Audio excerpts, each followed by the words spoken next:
வணக்கம். இப்போ நம்ம ஸ்ரீபெரும்புதூர் குன்றத்தூர் மாநில நெடுஞ்சாலையில் இருக்க பெண்ணலூர் சந்திப்புக்கும் அமரம்பேடு சந்திப்புக்கும் இடைப்பட்ட பகுதியில் இருக்கோம்.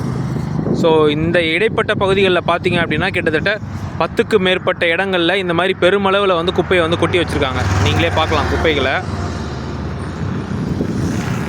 இந்த மாதிரி கிட்டத்தட்ட 10க்கு மேற்பட்ட இடங்களில் பெருமளவு குப்பை வந்து கொட்டி கிடக்கு.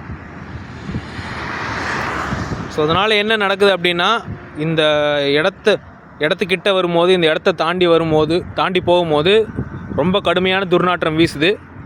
அண்டு குப்பைங்களோட அளவுமே பார்த்திங்க அப்படின்னா ரொம்ப அபாயகரமானதாக இருக்குது. என்னென்னா இது வந்து காலங்காலமாக கொட்டிட்டு வராங்க அப்படிங்கிறத நம்மளால் வந்து புரிஞ்சிக்க முடியுது. ஸோ ஏற்கனவே நம்ம வந்து சென்னை பெங்களூர் நேஷனல் ஹைவே ஒட்டி குப்பை கொட்டுற இடத்த வந்து நம்ம வந்து போட்டிருந்தோம். அதுக்கப்புறம் அதை கொஞ்சம் க்ளீன் பண்ணியிருந்தாங்க. இப்போ அதுக்கப்புறம் பார்த்திங்க அப்படின்னா இப்போ இந்த சைடு ஸ்ரீபெரும்புதூர் குன்றத்தூர் ஹைவே ஒட்டியும் வந்து நிறைய இடத்துல கொட்டுறாங்க அப்படிங்கிற மாதிரி சொல்கிறாங்க. நம்மளுமே வந்து பார்த்து நம்ம உறுதி செஞ்சுக்கிட்டோம். ஸோ இன்னும் எத்தனை நாளைக்கு இந்த நிலை வந்து தொடரும் அப்படிங்கிறது தெரியல. பட் ஸ்டில் இது நம்ம வந்து இப்போ கேள்வி கேட்காமல் விட்டுட்டோம் அப்படின்னா, இப்போ இதுக்கு தகுந்த நடவடிக்கை எதுவுமே எடுக்கலை அப்படின்னா கண்டிப்பாக இது வந்து இது ஒரு ஹேபிட்டாக மாறிடும். ஸோ அரசு இதுக்கு வந்து தகுந்த நடவடிக்கை எடுக்கணும். அண்ட் இன்னொன்று சாலிட் வேஸ்ட் மேனேஜ்மெண்ட் வந்து இன்னும் கண்டிப்பாக ரீதிங்க் பண்ணணும். அண்ட் உடனடியாக இங்கே கொட்டி கிடக்கிற குப்பைகளை வந்து அகற்றணும் அப்படிங்கிறத கேட்டுக்கிறோம்.